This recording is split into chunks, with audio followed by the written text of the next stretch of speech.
Inravio.com.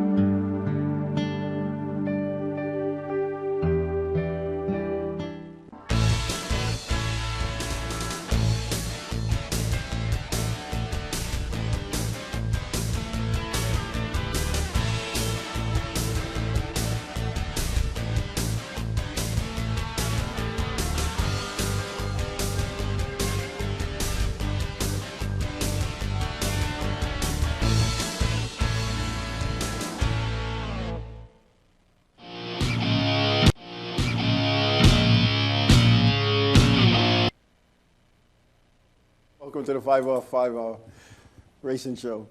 Yes, if you only knew. Anyway, some good happenings. The Sprint Cup season is over. The Xfinity season is over. Camping World Truck Series is over. It's banquet time. It's all going good. So we're going to go right to Jimmy Johnson and his win at Homestead. We're going to go right to that. Usually I save that stuff for last. But Jimmy Johnson, he did what he had to do. He won at Homestead, followed by Kyle Larson, who was second, Kevin Harvick third. Joey Logano fourth, Jamie McMurray fifth, Kyle Busch sixth, Matt Kenseth seventh, A.J. Allmendinger was eighth, Denny Hamlin ninth, and Michael McDowell rounded out the top 10. Now, with winning that race, that makes Jimmy Johnson the 2016 Sprint Cup Series champion. And the final point standings look like this. They look like Jimmy Johnson is the champion, as we know. Joey Logano, a gallant effort, finished in second. Kyle Busch third. Carl Edwards, unfortunate wreck there with the Joey Logano, fell back to fourth. Matt Kenseth, fifth in the points, followed by Denny Hamlin, sixth. Kurt Busch, seventh. Kevin Harvick, eighth. Kyle Larson, ninth. And Chase Elliott rounding out the top 10. Some good things are going to come from Chase Elliott, believe me when I tell you. I know a lot of people are disappointed with Jimmy Johnson being a seven-time champion, making comparisons to Richard Petty days and the Dale Earnhardt days. And you know what? It's not his fault. First of all, he was born at a time where he's racing now, number one. Number two, he's the champion based on the system that NASCAR has put in place currently. And you know what? It's 7 championships. It's not like it was in the 50s, 60s, and 70s, and even in the 80s. It's a whole different format now. There's a playoff system, kind of, to spark interest. And, you know, could he have competed in the Richard Petty, Dale Earnhardt days? Nobody will ever know.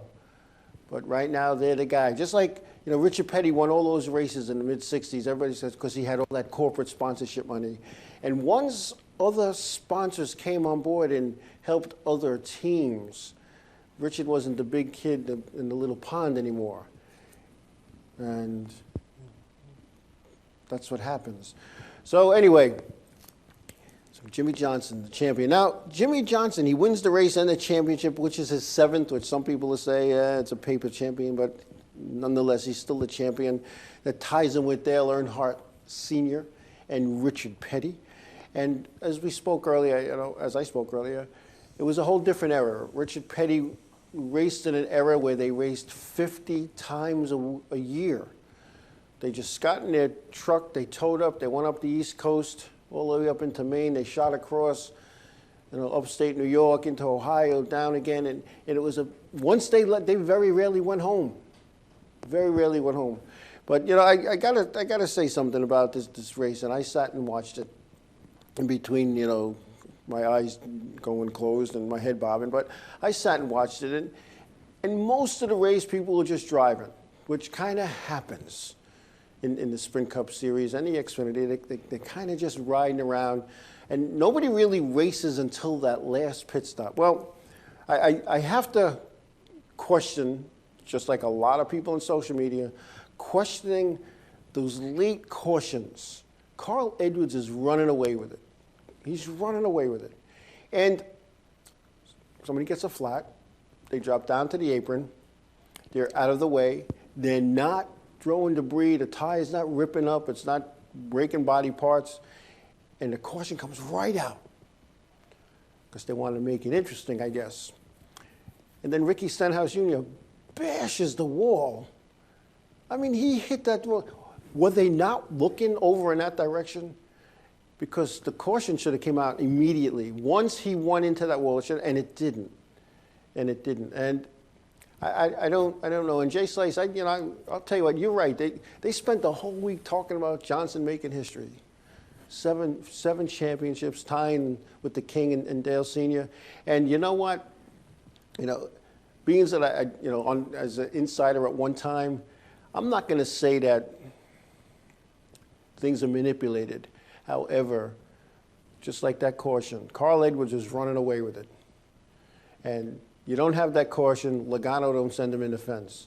Why Logano wasn't put to the rear for aggressive driving? Because that was he was being blocked. So that means you back off. That doesn't mean you go below the white line and then right turn somebody. Just my opinion. And I'll tell you what, Carl Edwards is a consummate gentleman. You, me, and the 80,000 people in the grandstand thought he was going into that pit box to start something, or finish something. And the gentleman, he put out his hands, and when he came out of the care center, he said what he said. And when they went up and asked the crew member, the crew chief, the words matched. The words matched. That's a gentleman. And you know what? And he had to walk back. He had to walk to the care center because his emotions were here. Wow, I got a shot at this championship. And in a split second, those hopes were gone. That trophy was right there. He could almost touch it. Gentlemen. And I had spoken with Carl Edwards a number of times in my tenure as a NASCAR official, working some of those events. And I'll tell you what, the guy, he's a gentleman. He talks to you like he's known you all the time. And I'll tell you what, he missed out, I believe it was in 2011, by a tiebreaker with Tony Stewart. And now he missed out because some knucklehead decided to send him into the in fence there. And he'll get his championship. He really will. And I see that. And I just wonder, what does NASCAR have against Jack Roush? I don't know. I don't know. But anyway, Jimmy Johnson's a champion. He'll be sitting at the table at the banquet. So congratulations to Jimmy Johnson. And speaking of the congratulatory statements, Tony Stewart ran his last Sprint Cup Series event, finishing 22nd. A career with 49 wins, 308 top tens, and 15 poles. Stewart will remain co-owner at Stewart Haas Racing, will still be around the garage area with his team in 2017. He's not going to race Sprint Cup Series events, but however, I know he's going to be in those dirt cars. And when he's in those dirt cars, that's to him, that's enjoyment. He owns Eldora. He has a lot of fun racing those things. And that's what he's going to do. I think the hustle and the bustle of racing every week, he's getting up there in age, and there's other things he wants to do. And I wish Tony Stewart a lot of luck and a lot of happiness as he stops racing and concentrates on being a car owner. And when he wants to go racing, he can do that during the week at some dirt track somewhere along the way. And I'll tell you what, I went to some dirt tracks over the last couple of years, and I had a good time. So it's some good, hard racing. But, getting back to that Carl Edwards, Joey Logano deal, and I don't mean to pick on Joey Logano, but he did what he had to do to win the championship, and Carl did what he had to do to win the championship. And it was good, hard racing. It's unfortunate how the outcome came. But, you look back, hindsight is 20/20 vision. And he needed to back up. Logano needed to just lift him. Once he was below the line, he was off the racetrack. And he needed to get back in line and go racing. And would have been a whole different outcome. We got Kyle Busch was right there. And everybody questioned, why is he pitting now? There's no way he's going to win. And I know what the thought process was. He didn't say this in his interview. Here was the thought process. I mean, look at it. He ended up finishing, sixth? He ended up finishing sixth. So here was his thought process. These guys are going to beat and bang each other for that championship. They're all going to wreck. And he's in the cat's seat. And he's going to be the guy. That's what he was thinking. That's what he was hoping. It didn't happen. But he battled through the field with those last couple of laps to finish sixth. So don't be surprised to see Kyle Busch winning some more championships. Young guy, a lot of talent. A lot of people don't like him, but I don't know. We'll see what happens there. And then the one last thing about the Sprint Cup Series, Brian France addressed the media about the title sponsor for 2017. Sprint, as the title sponsor for the Sprint Cup Series, ended with the checkered flag at Homestead. The 2017 season is less than 3 months away. There still is not a title sponsor. However, there are some in the works. There's some that have been negotiated with it. Don't be surprised to see a multiple title sponsor.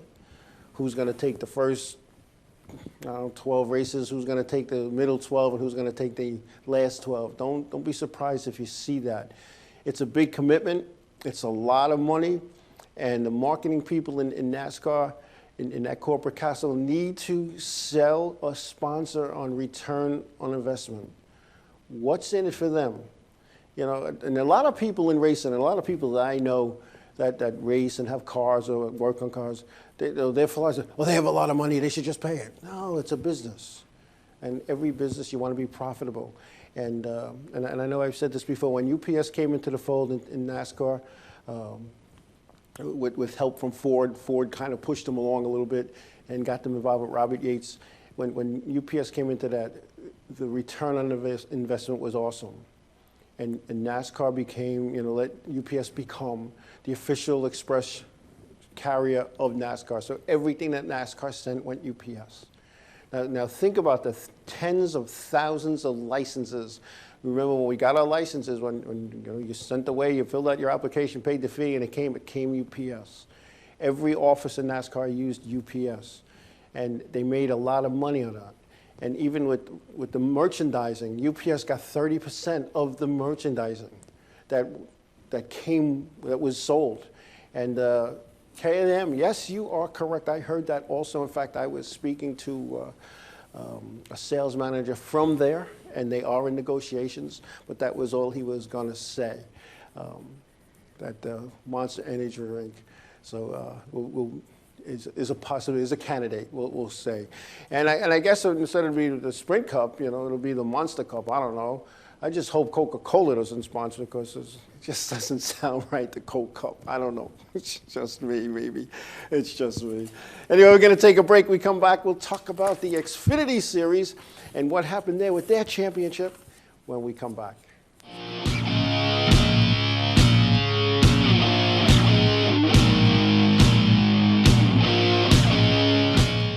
Hey, this is Chris Dick, and if Inravio.com spots you at an event wearing this bracelet, they will give you $100.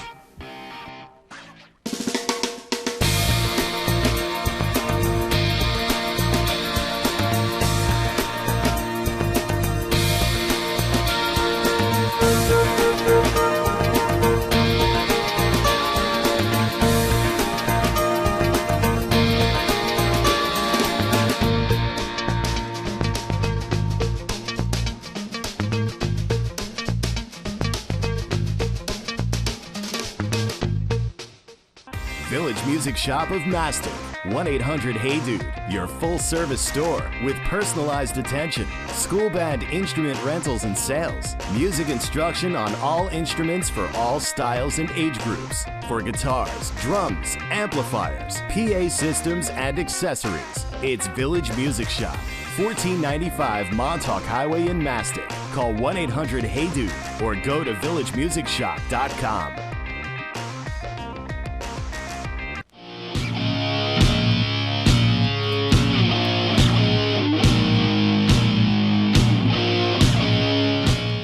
Hey, welcome back. Yes. What was he saying there? I'd like to see Tony Stewart and Jeff Gordon do the dirt truck race. That would be cool. That would be real cool. But I don't think we're going to see Jeff Gordon hopping in a dirt vehicle of any kind. I think he's kind of had enough. Got enough. So anyway, the Xfinity Series was also at Homestead, wrapping up their chase as well. And the results went like this. Daniel Suarez was the winner. Ty Dillon second. Elliott Sadler third. Ryan Blaney was fourth. Austin Dillon fifth. Justin Allgaier sixth. We have Kyle Larson as seventh. Brendan Gaughan followed him in eighth. Eric Jones ninth. And Eric Almirola rounding out the top 10. The final point standings for the Xfinity Series. Daniel Suarez is the champion. Suarez becomes the first Latin American driver to win a NASCAR title driving for the Joe Gibbs Racing. Suarez is from Monterrey, Mexico, part of the diversity program, so congratulations to Daniel Suarez. Elliott Sadler just missed it, second in points. Justin Allgaier third. Eric Jones was fourth. Ty Dillon fifth in points. Ryan Reed is sixth in points. Blake Koch, seventh in points. Brennan Poole, eighth in points. Brendan Gaughan was ninth, and Ryan Sieg rounding out the top 10 there. The Camper World Truck Series went like this. The winner was William Bryan, who started from the pole, and that was Bryan's 7th win of the season. Tyler Reddick was second. Johnny Sauter was third. Kyle Larson fourth. Daniel Hemrick was fifth. Daniel Suarez was sixth. Matt Crafton seventh. Christopher Bell eighth. Timothy Peters ninth. And Cole Custer rounding out the top 10. The final point standings go like this. Johnny Sauter, as we know, the champion. Matt Crafton second. Christopher Bell was third. Timothy Peters fourth. William Byron fifth in points. A good season for him. Daniel Hemrick, former modified tour driver, sixth. Ben Kennedy seventh. John Hunter Nemechek was eighth. And Tyler Reed ninth. And Cole Custer rounding out the top 10. So what's going to happen? What's going to happen in 2017? There still isn't a title sponsor for Cup. The Truck Series, Camper World Truck Series will be still be the Camper World Truck Series. The Xfinity Series will still be Xfinity. We'll start, I'm sure, in Daytona. I think Daytona's late this year. I believe it's the last weekend in February. So I don't know what's going on with that schedule, but I just got a renewal thing I just saw about for Daytona. So, and then another thing with what do we got here with the Biff? As Jay Slice is asking, who is in the 16 Cup ride next year? Greg parted ways today. The NASCAR Sprint Cup driver Greg Biffle is leaving Roush Fenway Racing after nearly 2 decades with the organization. Biffle, who turns 47 next month, has not made it clear if he's retiring or just looking for a ride with another team. Biffle, a former Camper World Truck Series champ and Xfinity champ, has 19 Sprint Cup Series victories. However, has not won a race since June of 2013 at Michigan, a 129-race drought without taking down a win. Biffle has started 510 Sprint Cup Series events in 2016. He had 0 wins and 1 top 5 and 3 top 10s this past season. So that car is open. Also, the 44 car is open, as we said last week. Brian Scott retiring at the ripe old age of 27. So you got some rides sitting there open here. You got the 16 and the 44. And one's a pretty darn good team. And one, I don't know if they need somebody that is a little more aggressive behind the wheel. Well, they need a little more back at the shop, but the Richard Petty Motorsports cars are mid-pack cars, it appears, over the last couple of years, and hopefully that something will happen in the off-season, which is only a couple of months long, to fill those rides. The 16 is a good team with Roush Fenway, and the 44 can be good. They showed signs of it towards the end of the season, a second place at Talladega. So let's see what happens there. On a sad note, Tommy Bolden Racing announced that the Homestead event was the last race for TBR full-time. They sold their charter to a group of people. I did not know, and I could not find out who they were. But it is kind of sad. Tommy Bolden grew up on Long Island. His father, the late Tom Bolden Sr., lost his life in a modified tour event at the Thompson Motorsports Park. And Tom Bolden one day just decided, Tommy Jr. just decided he's going to pack up everything he had, load up the truck, and go south and form a team, and he did that. And he didn't go down there and set the world on fire, but what he did do is he went down there and he made it happen. He put cars on the racetrack, and I say cars on the racetrack, competitive race cars on the racetrack. But it's tough to get sponsorship these days, and if you don't have $40 or $50 million sitting around to go racing, I don't know what's going to happen. You can't compete without the money, and it's sad, it's unfortunate, and a lot of these young drivers today are hopping into these rides because they're coming with money.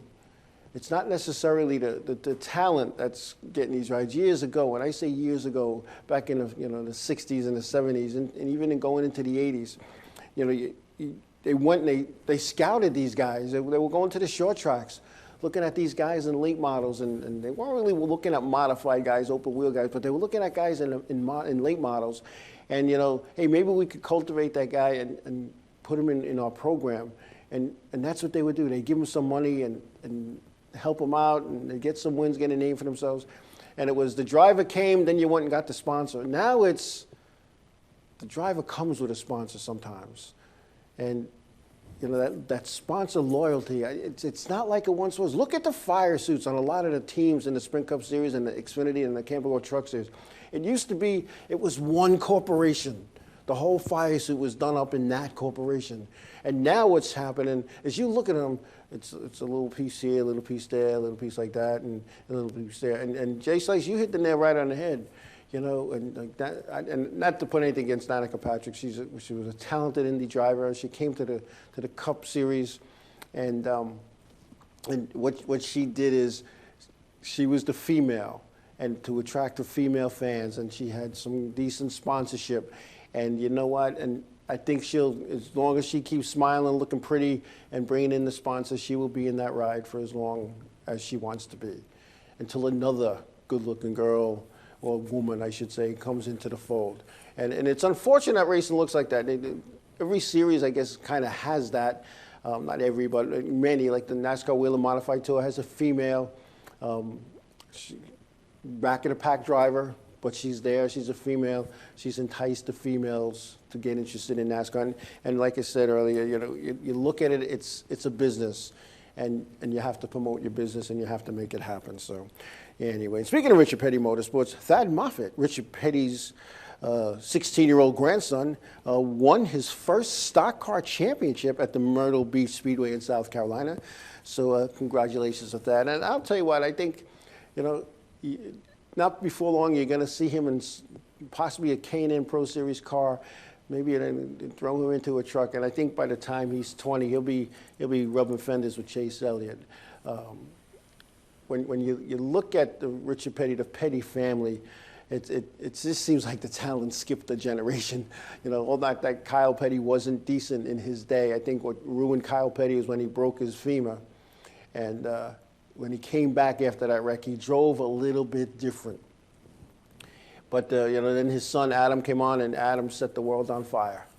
And he was running well, doing well. In fact, a lot of people don't know this. Adam Petty's sponsor was Sprint.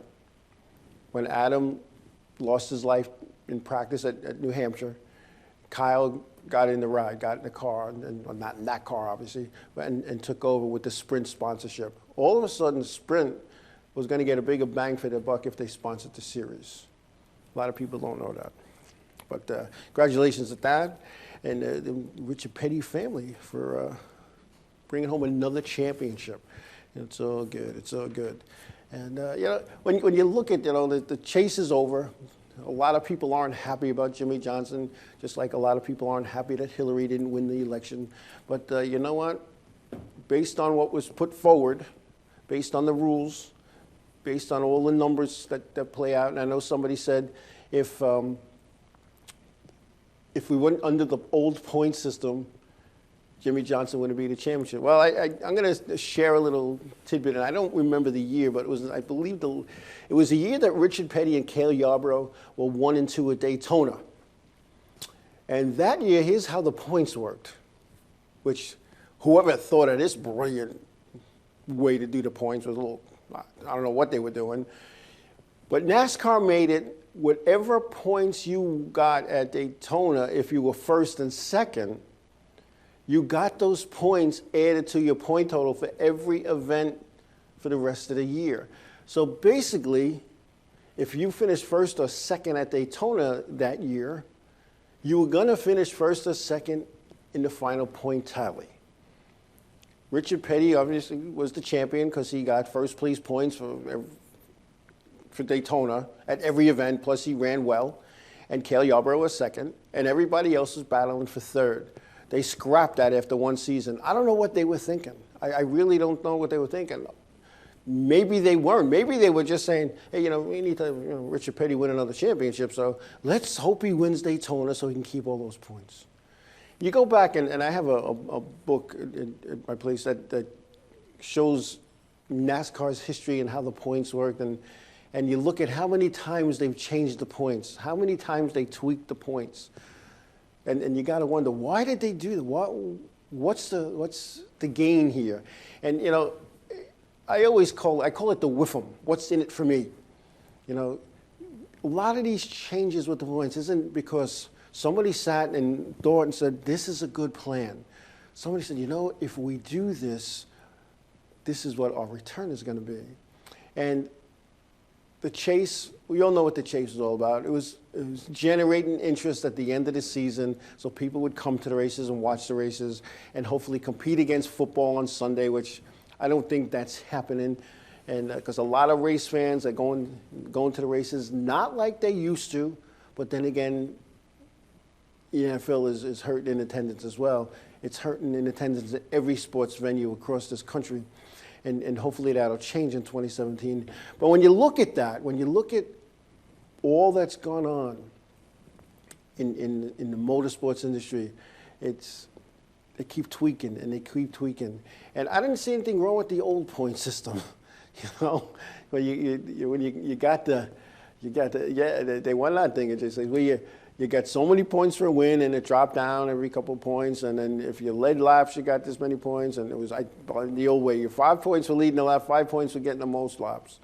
And now it's like 40 and then it drops down, and then you get one for this and one for that, and that's it. And then if you're not in the top 16 at this point, you're out. And if you're not in the top 8, you're out, and then if you're not in the top 4, you're out, and then you got to finish ahead of those other guys, and that's going to make for a good race, and a lot of people are going to sit there and wait for the wrecks. Thank you, Joe Logano, for making everybody happy.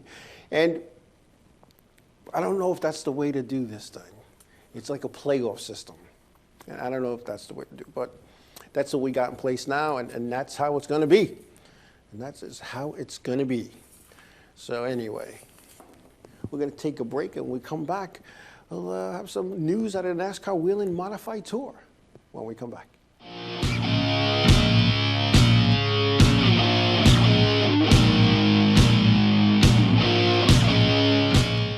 Hi, my name is Aaron from Real Big Fish. And I'm Ed from Real Big Fish. And you're watching the Inravio TV network.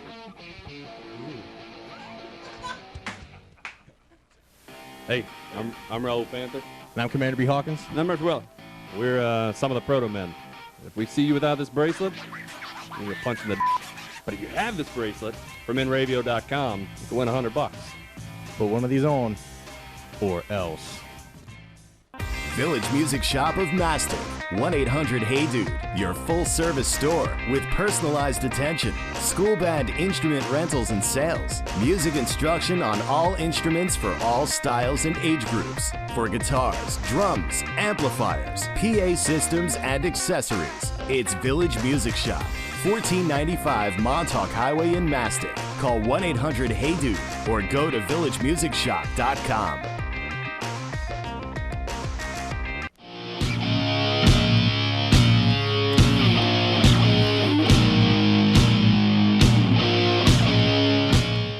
Hey, welcome back. Welcome back. The NASCAR Wheeling Modified Tour. A lot's going on with the NASCAR Wheeling Modified Tour, and you have a lot of disgruntled people, fans, car owners, drivers, and part of that has to do with this merger and no schedule has come out. And I got to tell you, it's not fair to a team, and as a former car owner, and not in the Modified Tour, but as a former car owner, when you're going for your sponsorship, like it should already be secured. You want to be able to go to your sponsor and say, this is where we're racing, this is our schedule, and what can we do? But what's what's happened is there's a merger now. So there's a lot of questions. NASCAR does not have the answers. And it's changing the way some of these teams are thinking. And according to PRN, the Performance Motorsports Network, NASCAR Whelen Modified Tour driver Bobby Santos will be looking for a full-time ride in 2017. Lonnie Tinio, the team manager for Tinio Racing and the NASCAR Whelen Modified Tour, told PRN that the team will not complete full-time in 2017. Santos is a racer. He plans to focus on open-wheel racing, the Silver Crown cars, but he still wants to race the modified full-time. Doesn't want to race it part-time. Now, Tinios don't want to race full-time for whatever reason. They're going to pick and choose the shows. They just went to the LFR chassis last year. They didn't have a good season. They're great people. I had a lot of fun with them when I was in the series. But, you know, here's a rock-solid team with a darn good driver. They're gone. Doesn't end there. Doesn't end there. Donnie Leah and his car owner, Mark Seifer, have announced both will step away from full-time racing for the Whelen Modified Tour season in 2017. Leah is looking to run only 6 to 9 races and plans on spending more time with his family. Leah, a 2-time NASCAR Whelen Modified champion, winning the championship in 2007 and 2009 with the Mystic Missile car owned by Bob Garino, has made 186 tour starts with 17 wins. He wants to back down. He wants to go less. I spoke to Mark Seifer, owner of the Donnie Leah car for the last 2 seasons. I spoke to him over the weekend. And Mark is kind of out of it. He doesn't want to do it part-time. You can't do it part-time. And he races for the point fund check at the end of the year. And the point fund check is not what it used to be. They finished 4th in points. And he said it's not the same. It's the money coming back, the return on investment is not there like it used to be. And you can't run that series part-time. You got to run every race. So what Mark has done, and as he told me, he sold all his cars and his equipment, and he's going to regroup and maybe come back at a later date racing, but he's not doing it part-time. And no drive. He doesn't want to go to a driver and say, let's go race part-time. He doesn't want to go to his sponsors and say, we're only going to race part-time. Mark Seifer came into the series, the NASCAR Whelen Modified Tour Series, with Glenn Tyler as his driver with the 8-ball. They ran. They didn't win any races, but they ran. And they were there every week, and they made it happen. And Glenn Tyler, you know, late model champion down on Long Island at Riverhead Raceway, did well. Now, he's an old Glenn Tyler. He's playing with a late model when he can, when he wants to. It's like his golf game. Let's go today. But here's another former champion is cutting back. And, you know, and Seifer, you know, and saying too is, you know, again, same kind of situation. You know, where's the support from NASCAR for our series? It's not there.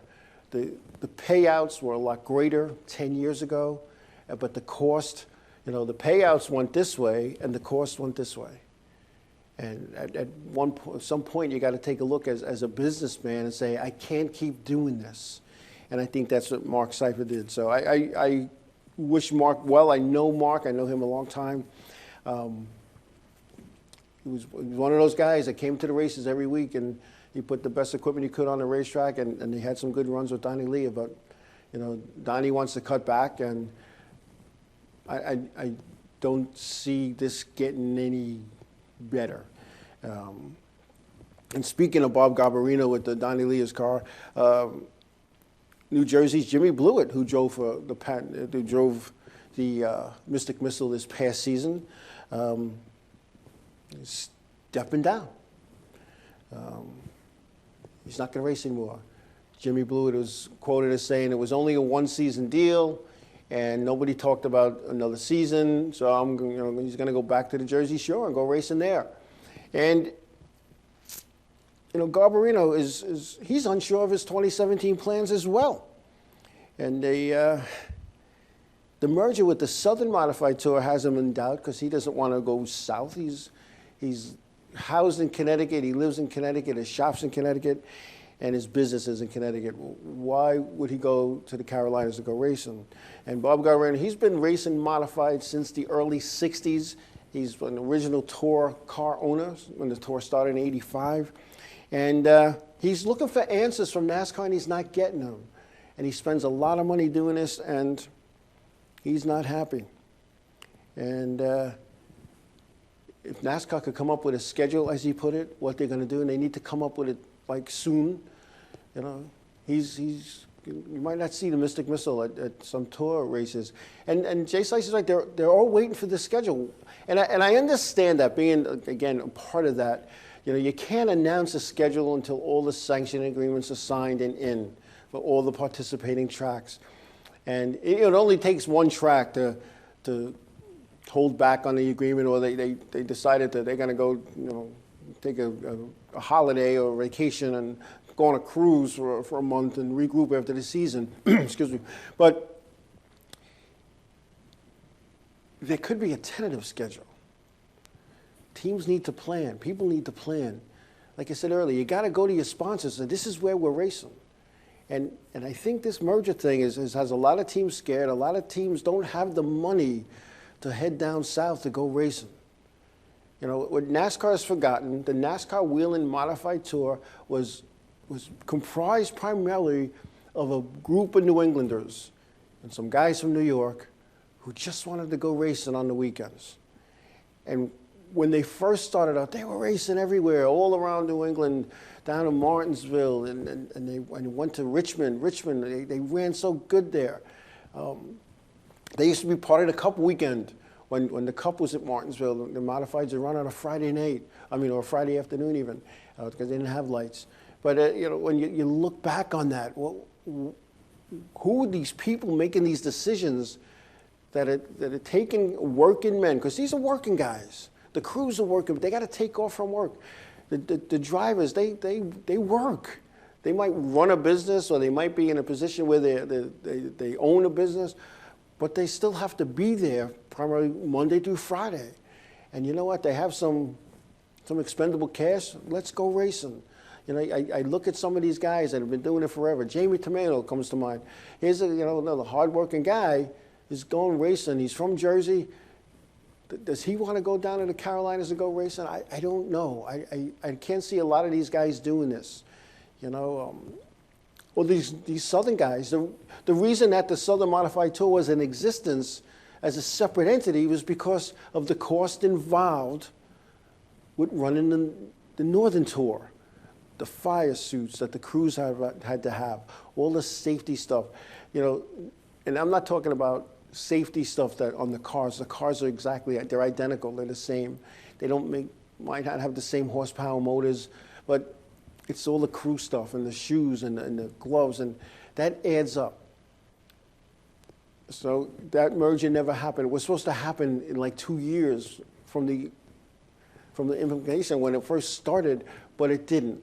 So it took all these years. Now they're going to do it, and you're right. You know, it's a 3-day affair and that doesn't account your travel. Let's go with a typical race. You know, a typical weekend.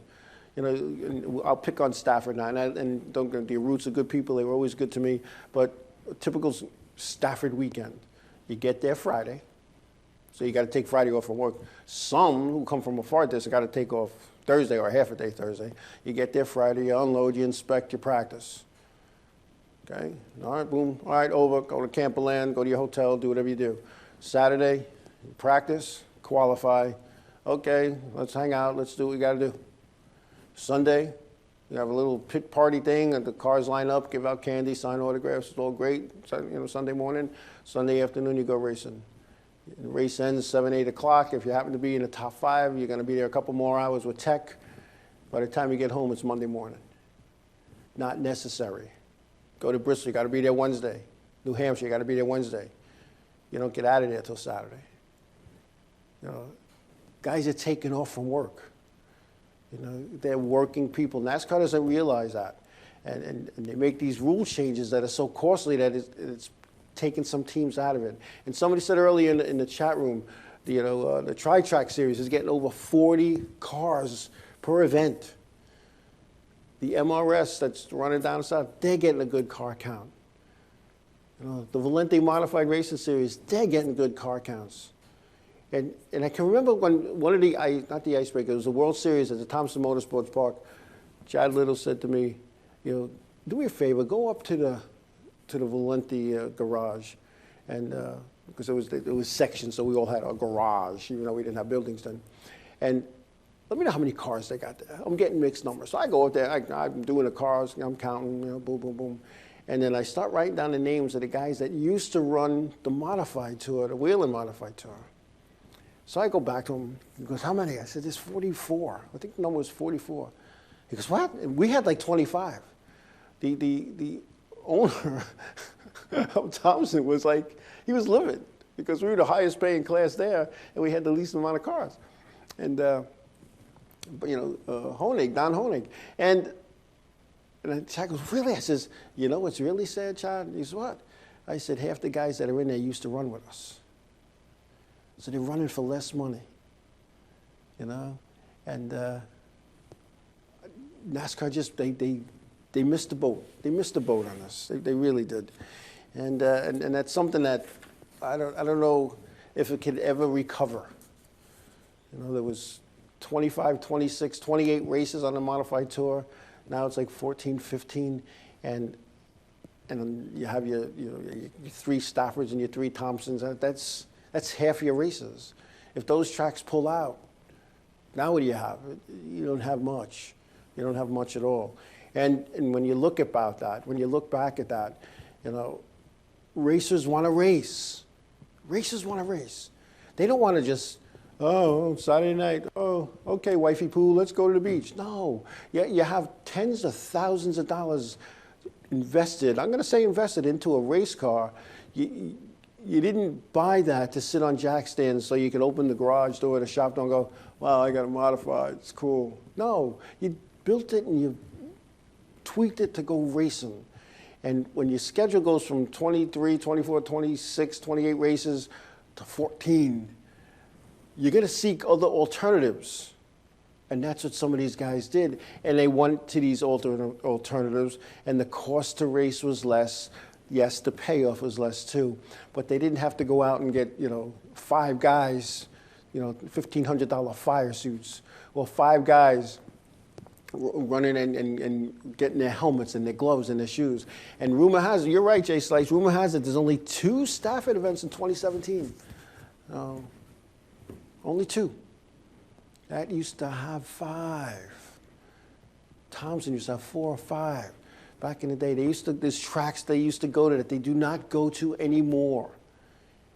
So now they're gonna, let's forego the racetracks that are up here, like Holland and Beach Ridge and places like that, and let's go to the Carolinas. And you're right, when you're off on the schedule, you find that there are other things to do. And I can remember when I first started getting involved in this sport, when I first started racing myself in 1979, actually 78, a long time ago, I didn't wake up on a Saturday or Friday night, and say, let me look at the schedule and see if we're racing. Well, are we racing next week? I didn't have to ask that. You prepared your car, you loaded up, you went to the racetrack. The only thing that was different was maybe it might be a double pointer. Maybe there might be extra money in the event because of whatever.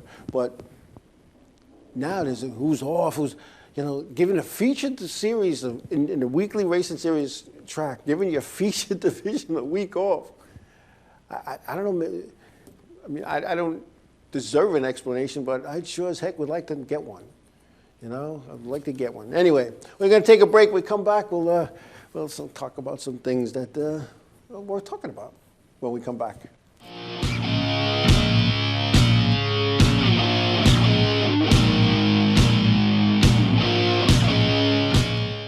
Hi there, this is Buddy from Less Than Jake, and you are listening to Inravio TV. You're probably watching it too.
world of advertising has changed. Radio, TV, and newspaper revenues have declined drastically. Why? Because businesses have realized that advertising return on investment isn't what it used to be. So what can we do about it? Well, that's easy. Advertise online. Own a local restaurant, real estate agency, or even a national retail chain? Whatever your business, Inravio can get your message out there, and we can do it at a fraction of the cost. Call today and see the difference for yourself. This isn't TV. This isn't radio. This is Inravio.com.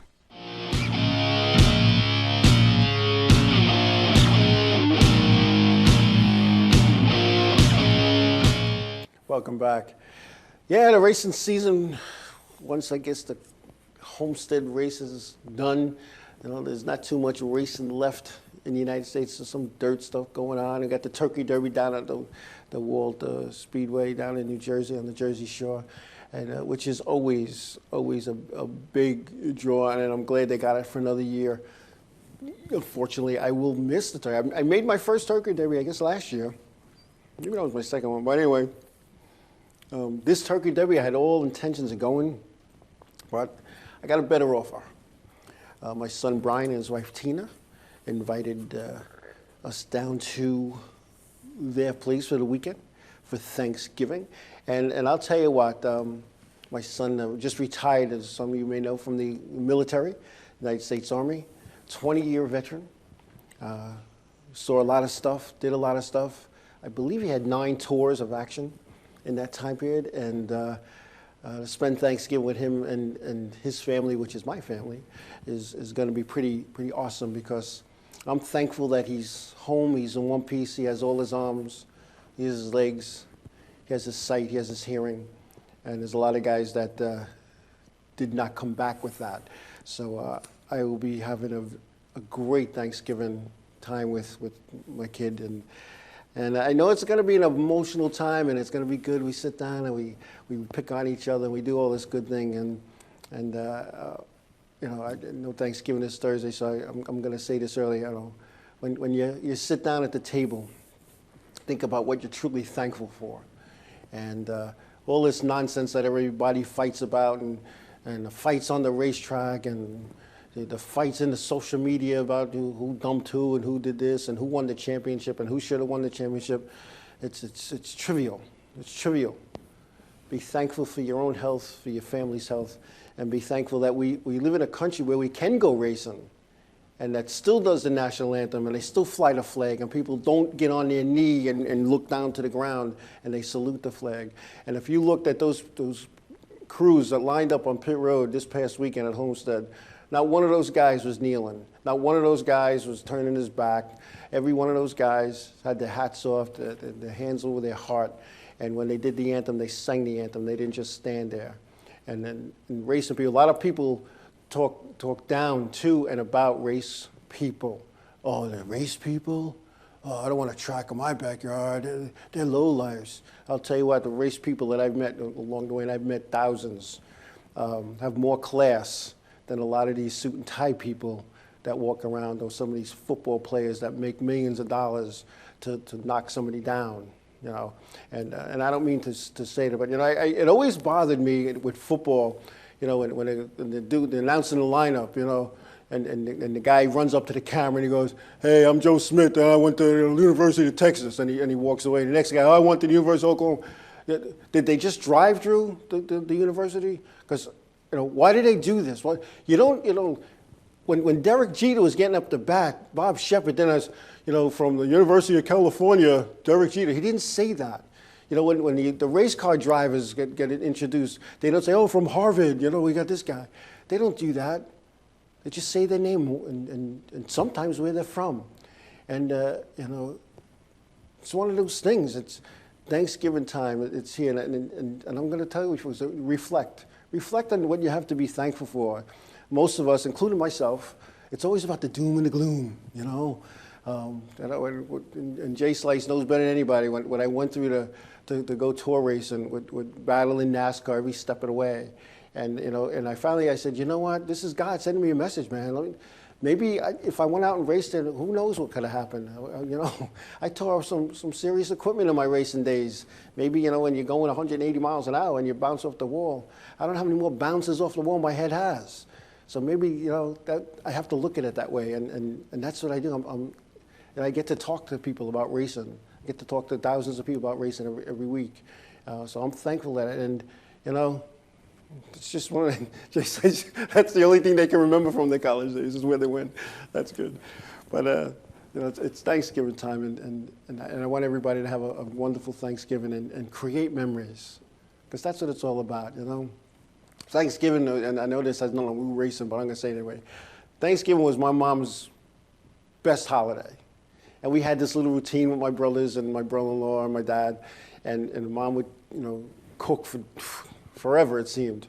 And the rule was the guys cleaned up. We put everything away, did the dishes. Except my two brothers, because they were firemen. It just seemed like every time we turned the water on to do the dishes, they had a fire to go to. But I think the firemen were in cahoots with each other. But anyway, you know, we had some good memories. And, you know, my mom's been gone over 10 years now. And when I sit down at the Thanksgiving table, I think of all those fun times we had, you know. And we didn't always see eye to eye, especially when it came to this racing stuff.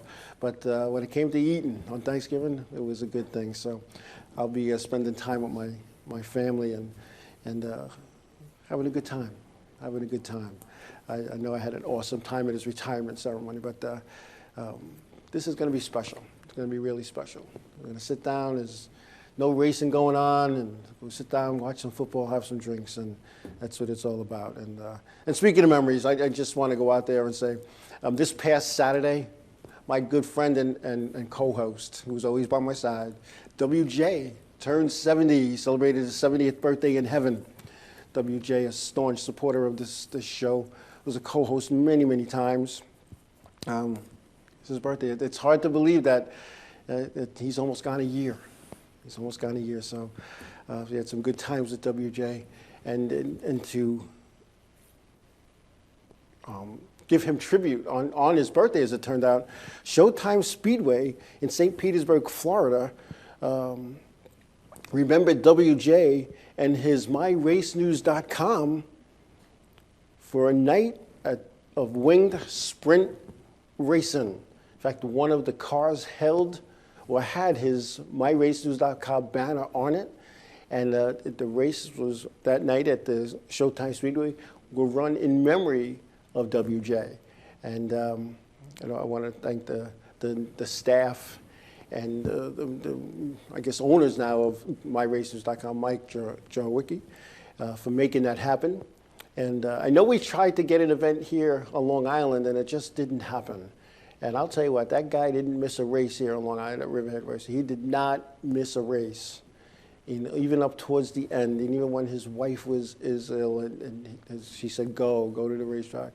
And he sat up in his little section with his little group of MyRaceNews.com people, and they talked racing and they watched races. And then Walter did his little column on the internet. So, and it was, Jay Slice. That was really nice. And I know it had a lot to do with the MyRaceNews current people that make that happen, and to see them do that made me feel good, because you know, a lot of times we all do this, we don't give credit to people while they're living, and then we look back after their past, and we want to do all this tribute stuff, and you know, and I'm going to say this to everybody right now: don't wait till I'm gone to give me tribute. You know, call me now, stop by now, visit me now while I'm on. Don't come to my funeral and be crying.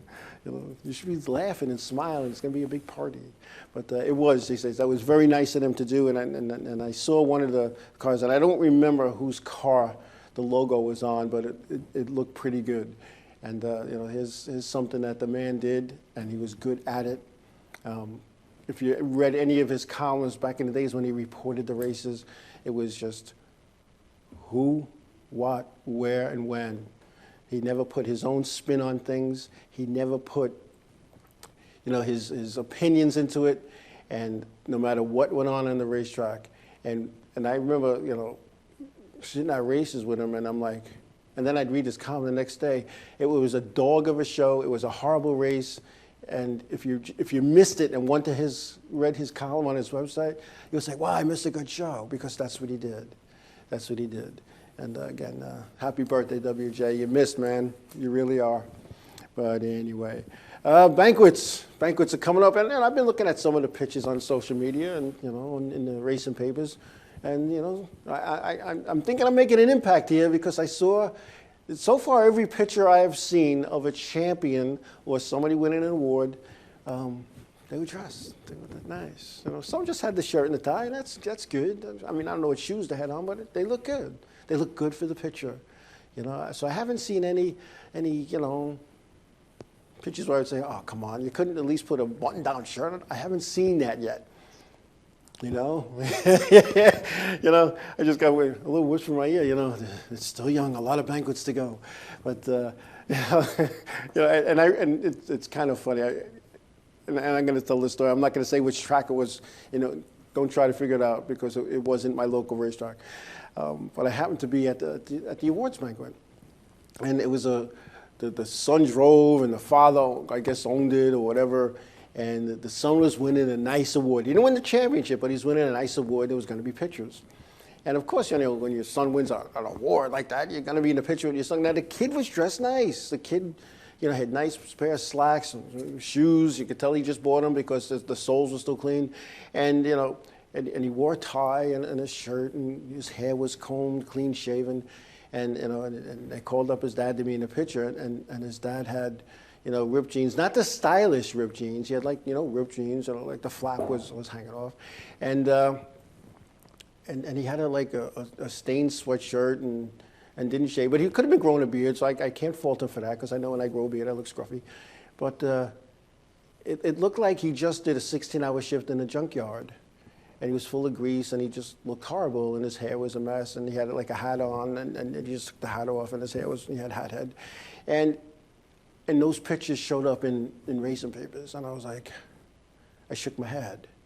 I was like, how could you ever do that? Get dressed. Get dressed. And you know what? Button-down shirts are cheap. You don't have to get shirts like I get. You can go get a cheap shirt. You can go to I know a guy who won like a championship and didn't have a suit. He went to a thrift store and bought one. It cost him like $10. It cost him like $10. He bought the suit. Never wore it again, but he had it on for that day. So, think about it, guys and gals out there. Like somebody just whispered in my ear, it's too early. And, you're right. You're right. But, and I see Jay Slice is promoting the local Riverhead Raceway banquet, yes, and I'm going to talk about that. I know I got to wrap up, but one of the things that it's at a nice place. I went to a wedding there at the place that they're holding it, and it's a very nice place, and the price of the tickets are right in line with what that place charges. It's not what they're accustomed to pay in some of these teams, and I think what that'll do is keep some of the riffraff out.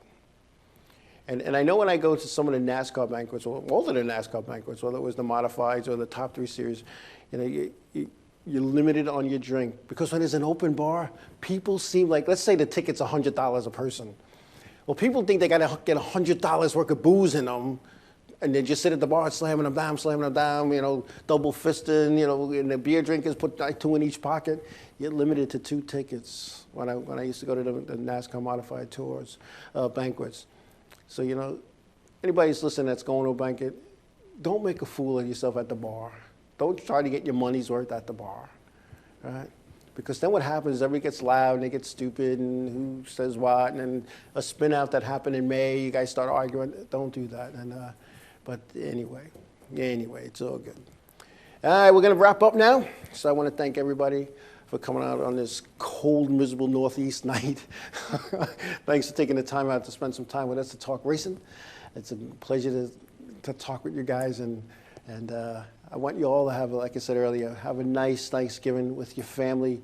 Be thankful for something. Just sit back at that table before you take the first bite and say, this is what I'm thankful for. Wherever your endeavors may bring you, please be safe, be careful. Tell somebody you love them, give them a hug. God bless you all, and we'll see you next week.